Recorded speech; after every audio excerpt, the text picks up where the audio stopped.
बिस्मिल्लाहिर्रहमानिर्रहीम। अस्सलाम वालेकुम व्यूअर्स, मैं हूं मोहम्मद कमरुज़्ज़मान और आप देख रहे हैं मेरा YouTube channel Cori's industrial electronics. Viewers, आज का जो हमारा टॉपिक है लेक्चर का वो है सोल्डरिंग टेक्निक। सोल्डरिंग टेक्निक से मुराद ये है कि इलेक्ट्रॉनिक्स के अंदर, इलेक्ट्रिकल के अंदर हमें दो वायर्स को या दो कंपोनेंट्स को या दो पार्ट्स को आपस में जोड़ना होता है और वो हम सोल्डर को पिघलाकर उससे हम जोड़ते हैं और इस प्रोसेस को सोल्डरिंग कहते हैं। इसकी प्रॉपर जो डेफिनेशन है वो soldering is the process of joining two और more electronic parts together by melting solder around the connection. ठीक है, इलेक्ट्रॉनिक्स के दो पार्ट्स को हम जोड़ते हैं और सोल्डर को मेल्ट करके। तो इसकी टेक्निक के अंदर, इसके प्रोसीजर के अंदर हमारे कुछ स्टेप्स हैं। सबसे पहले ये है कि हमें सोल्डरिंग आयरन में सेलेक्ट करनी पड़ती है, सोल्डर वायर सेलेक्ट करना पड़ता है, उसके बाद क्लीनिंग है, टिनिंग है, हीटिंग है और फिर सोल्डरिंग प्रोसेस है, कूलिंग है और वेरिफिकेशन है। तो ये इसके जो स्टेप्स हैं, तो इस स्टेप्स के हवाले से हम वन बाय वन आपको बताते हैं कि सबसे पहले जो सोल्डरिंग आयरन है, अगर आप इलेक्ट्रॉनिक्स का काम कर रहे हैं तो आपके लिए जो नॉर्मल कंपोनेंट्स हैं इलेक्ट्रॉनिक्स के, उनके काम करने के लिए आपको 40 वाट की सोल्डरिंग आयरन जो है वो काफ़ी है। अगर आप इसको 30 वाट पे जाएंगे या इससे ज़्यादा वाट पे जाएंगे तो वो मुनासिब नहीं है। 40 वाट की जो सोल्डरिंग आयरन है वो आपकी कंपोनेंट्स को हीट करने के लिए, सोल्डरिंग करने के लिए एक मुनासिब हीट प्रोवाइड करेगी 40 वाट की। हमने आपके लिए 40 वाट का जो सोल्डरिंग आयरन है वो अरेंज किया है आपको दिखाने के लिए। ये देखिए, ये टर्मिनेटर कंपनी का है, 40 वाट का सोल्डरिंग आयरन है। ये इसकी टिप कहलाती है। ये इसका हीटर होता है, गर्म करता है हीटर। बिजली की तारें यहाँ से जाती हैं, हीटर को गर्म करती हैं और हीटर को गर्म करने से ये टिप गर्म हो जाती है और हम सोल्डरिंग के लिए ये वाली जो जगह है इसको इस्तेमाल करते हैं। तो हम आपको बताएंगे कि इसको कैसे यूज़ करते हैं। तो बहरहाल सोल्डरिंग आयरन इलेक्ट्रॉनिक्स के लिए, इलेक्ट्रॉनिक्स की सोल्डरिंग करने के लिए 40 वाट की एनफ है। अगर दूसरे और काम करने हैं, मोटी तारें हैं या इलेक्ट्रॉनिक्स के ही मोटे कनेक्शंस हैं, कैपेसिटर्स जितना बड़े होते हैं, उनको अगर आपने रिमूव करना है या ख़ास तौर पर बात का ग्राउंडिंग्स की जो लेयर्स बनी होती हैं बहुत बड़ी होती हैं, तो उसके लिए हमें बड़ी सोल्डरिंग आयरन की ज़रूरत पड़ती है, 100 वाट या 200 वाट तक की। उसके बाद हम आ जाते हैं सोल्डर वायर के हवाले से। सोल्डर वायर जो है ये एक किस्म का एलॉय है। ये दो या दो से ज़्यादा होते हैं, उनको मिला के बनाया जाता है। हम जो आमतौर पे यूज़ करते हैं सोल्डरिंग के लिए वो हमारा ये सोल्डर होता है। ये सोल्डर वायर कहलाती है। देखिए ये वायर है, ये 0.8 mm की वायर है और इसका जो रेशियो है एलॉय का वो है 70-30, यानी कि इसके अंदर 70% जो है वो टिन होता है और 30% जो है वो लेड होता है। बाकी इसके अलावा आमतौर पर जो ज़्यादातर मिलता है 60-40 मिलता है। तो 60-40 जो है इस रेशियो का हमारे इलेक्ट्रॉनिक्स के अंदर अच्छी सोल्डरिंग नहीं होती है, तो लिहाजा आप 70-30 से काम कीजिए। और दूसरी बात मैं आपको ये बता दूं एहतियातन कि इसके अंदर 70% जो टिन है that is no problem with that, लेकिन जो ये 30% लेड है, तो ये लेड जो है इसके ऊपर आजकल इंटरनेशनल रिस्ट्रिक्शंस इम्पोज की जा रही हैं और उसको कंट्रोल किया जा रहा है। इसकी बजाय कुछ और मटेरियल इस्तेमाल करने की कोशिश की जा रही है और कर रहे हैं, लेकिन हमारे रीजन के अंदर स्टिल जो है ये हमारा जो लेड है वो यूज़ हो रहा है। तो इसके यूज़ के लिए आपके लिए हिदायत है कि आप इससे जो फ्यूम्स बनेंगे उन फ्यूम्स को आंखों में जाने से और उनको सांस के जरिए अंदर, पेट के अंदर जाने से आपने एहतियात बरतनी है, उसके लिए मुनासिब एहतियात करनी है। तो बहरहाल ये जो है 70-30 का आपको ये रिकमेंड किया जाता है इलेक्ट्रॉनिक्स की सोल्डरिंग करने के लिए। उसके बाद जो नेक्स्ट स्टेप है वो है क्लीनिंग। जब आपने इसको किसी भी दो चीज़ों को आपने जब जोड़ना है तो उनके ऊपर किसी किस्म का कोई रस्ट, ऑक्सीडेशन या ऑयल नहीं होना चाहिए। अगर कोई रस्ट वगैरह है तो उसको आप पहले साफ कर लें किसी भी तरीके से, और अगर उसके अंदर ऑयल वगैरह है, ऑयलिंग वगैरह अगर पड़ी हुई है, उसको आप साफ करने की कोशिश करें तो ज़रूरी है। अगर वो आप साफ नहीं करेंगे तो आपकी जो सोल्डरिंग है वो अच्छे तरीके से नहीं होगी, सोल्डर उसको सही तरीके से पकड़ेगा नहीं। और उसके लिए आप साफ करने के साथ साथ सोल्डरिंग पेस्ट भी इस्तेमाल कर सकते हैं। ये सोल्डरिंग पेस्ट जो है ये मेड इन जापान है और ये बहुत अच्छा सोल्डरिंग पेस्ट है जो कि इलेक्ट्रिकल के कंपोनेंट्स के लिए इस्तेमाल होता है। ये इसके अंदर जो ऑयल वगैरह होता है और जो ऑक्सीडेशन होती है इसको बहुत अच्छी तरीके से रिमूव करता है और ये गुड कंपनी का है, that is very good company. ठीक है, तो ये पेस्ट है, इसके जरिए भी आप अपने वायर्स जो हैं जिनको आपने टांका लगाना होता है उनको आप साफ कर सकते हैं इसके जरिए भी। उसके बाद दूसरा जो नेक्स्ट स्टेप है वो है टिनिंग। टिनिंग तो इसको बोलते हैं, लेकिन इसको हम पूरे वर्ड्स में बोलते हैं कि वायर्स को टिन करना।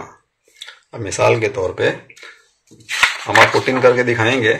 ये आपकी वायर है, इसको हमने थोड़ा सा छीला हुआ है। ठीक है, ये देखिए अब सही नजर आएगा आपको। तो इसको जो है हम पहले ट्विस्ट करेंगे। ट्विस्ट करने के बाद इसको हम सोल्डर का इसके ऊपर वो लगाएंगे, सोल्डर लगाएंगे, इसके ऊपर सोल्डर मेल्ट करेंगे। तो जब इसके ऊपर सोल्डर की तह चढ़ जाएगी तो उसको हम बोलते हैं टिन करना। इसी तरीके से हमारी जो सोल्डरिंग आयरन है इसकी जो ये टिप है इसको भी हम टिन करते हैं। और जब ये दोनों चीजें टिन हो जाती हैं तो टांका हमारा अच्छा लगता है और हीट ट्रांसफर अच्छे तरीके से होती है। टिन करने के बाद हीटिंग में ये है कि अगर आपका जो दो चीजें आप जोड़ रहे हैं, कंपोनेंट्स हैं या सरफेस है पीसीबी की, वॉट एवर, दो चीजें जोड़ रहे हैं, दोनों को बराबर और मुनासिब मिकदार में हीट करना बहुत जरूरी है। अगर वो उसमें हीट सही नहीं होगी, वो चीजें गर्म नहीं होंगी, तो उसके ऊपर जो है हमारा सोल्डर पिघल नहीं पाएगा, जिसकी वजह से आपका टांका भी अच्छा नहीं लगेगा।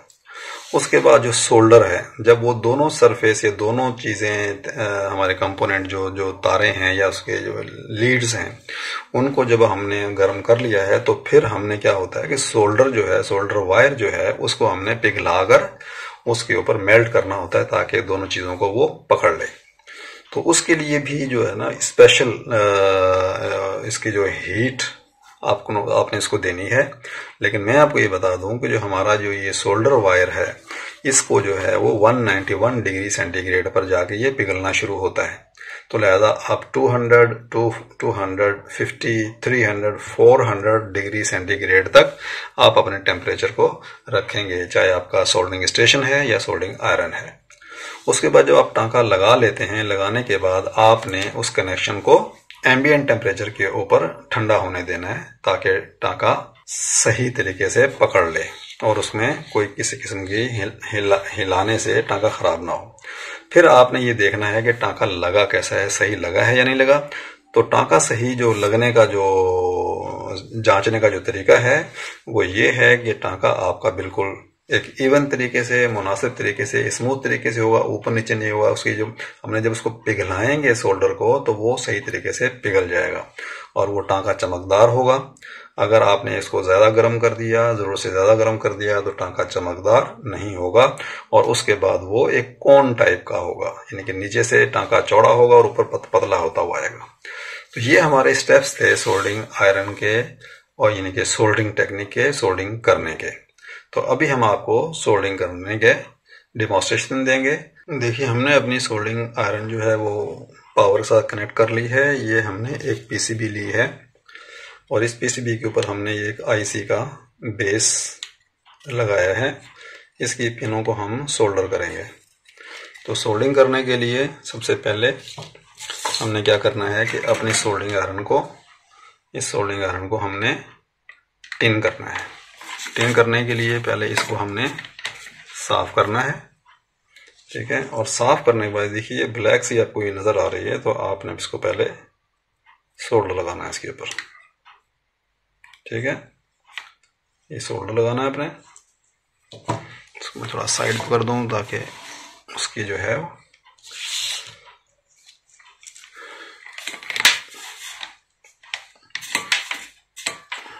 ये देखिए थोड़ी पहले जो है वो नहीं हो रही थी, इसकी फोकसिंग नहीं हो पा रही थी। ठीक है, इसको टिन करना है।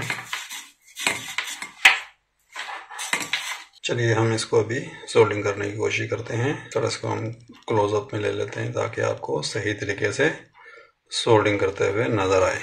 ये हमने इसको यहाँ पर रख के होल्ड किया और होल्ड करने के बाद सोल्डिंग आयरन को हमने जो है उसकी टिप को साफ़ किया। और साफ़ करने के बाद आपने क्या करना है कि ये जो पैड है पीसीबी का, इसको और ये जो आपको पिनें नज़र आ रही हैं इसकी बेस की, इन दोनों को आपने इकट्ठा हीट करना है।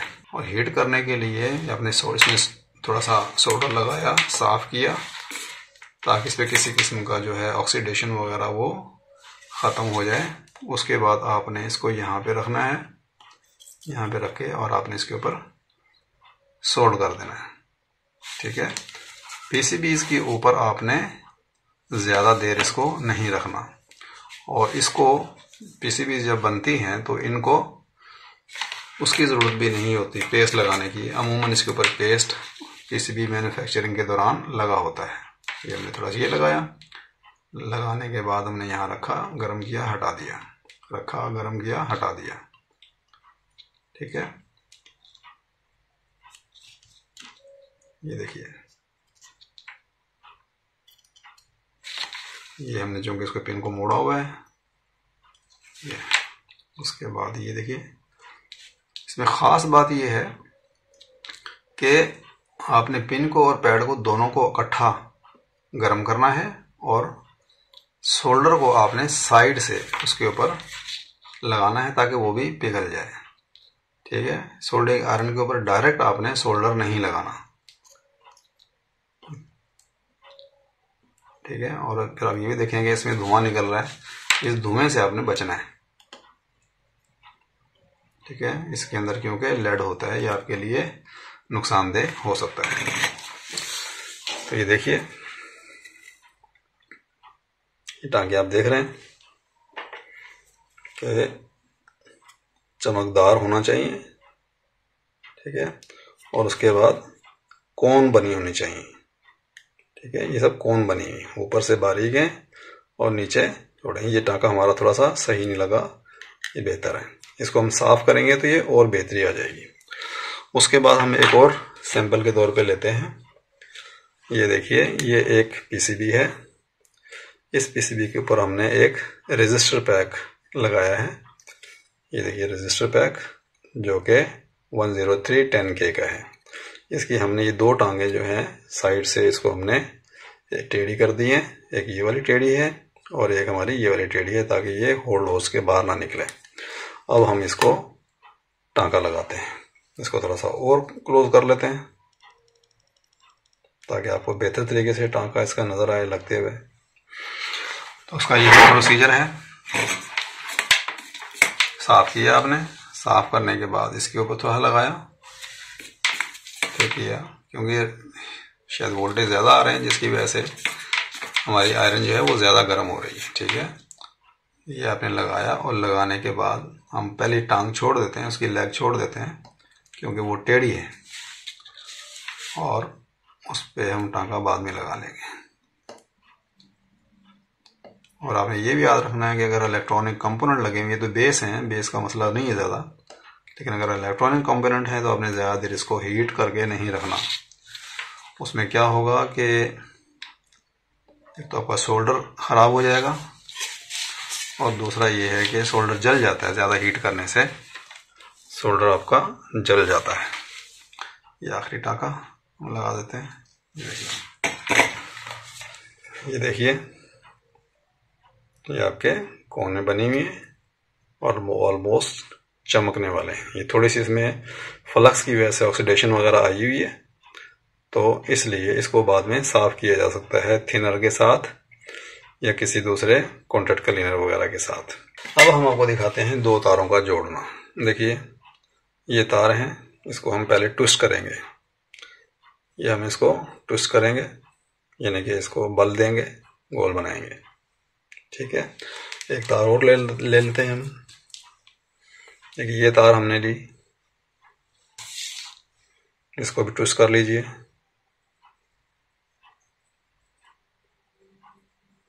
ठीक है, उसके बाद इनको आप जोड़ दीजिए।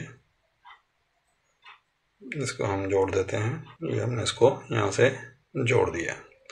जोड़ने के बाद इसके ऊपर आपने पेस्ट लगाना है।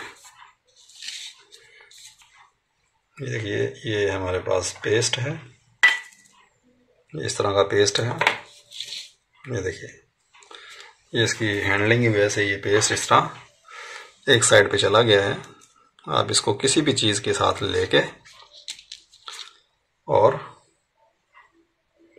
यहाँ पर आपने इसको लगाना है, इसके ऊपर आपने इसको लगाना है।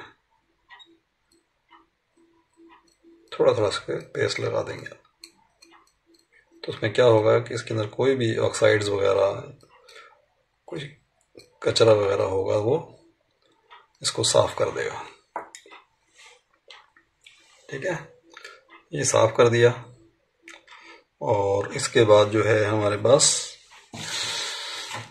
एक स्टैंड होना चाहिए इसको सोल्डर करने के लिए। बहरहाल हम कोशिश करते हैं कि इसकी सोल्डरिंग ऐसे हम कर सकें।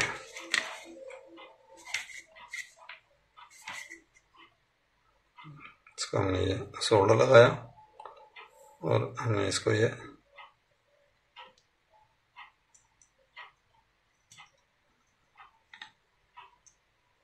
देखिए, ठीक है जी। हमने इसको, ये दो आपको ये नज़र आ रहे हैं, इसके ऊपर थोड़े से ये निकले हुए नज़र आ रहे हैं। हमने इसको सही तरीके से नहीं किया था, ट्विस्ट सही तरीके से नहीं किया था। बहरहाल ये आपका दो तारें सोल्ड हो गई अच्छे तरीके से। एक अदद कैपेसिटर इसमें हम लगाते हैं, उसकी सोल्डिंग आपको दिखाते हैं। ये देखिए, ये कैपेसिटर है और इसको हम यहाँ पर इसमें इंस्टॉल करते हैं। इंस्टॉल किया, इंस्टॉल करने के बाद आपने ये थोड़ी सी लेग्स आप इसकी टिल्ट कर दें ताकि कंपोनेंट बाहर ना जाए। उसके बाद आपने इसको सोल्ड करना है। ठीक है, सेम प्रोसीजर। इसको थोड़ा सा होल्ड करके रखें, इसको साफ कर लें और होल्ड करने के बाद इसको आप यहाँ पे रखें और रखने के बाद दोनों को हीट देके हटा लें, पैड को और इसको दोनों को। ठीक है, उसके बाद इसको आप इसकी लेग्स को काट दें।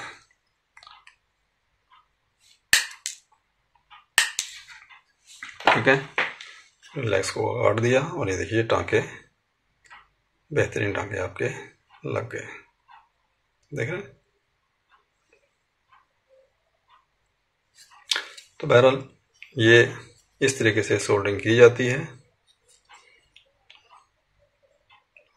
तो आप भी ये प्रोसीजर को फॉलो कीजिएगा, इंशाल्लाह ताला आप अच्छी सोल्डरिंग करने, थोड़ी सी प्रैक्टिस के बाद अच्छी सोल्डरिंग करने के काबिल हो जाएंगे।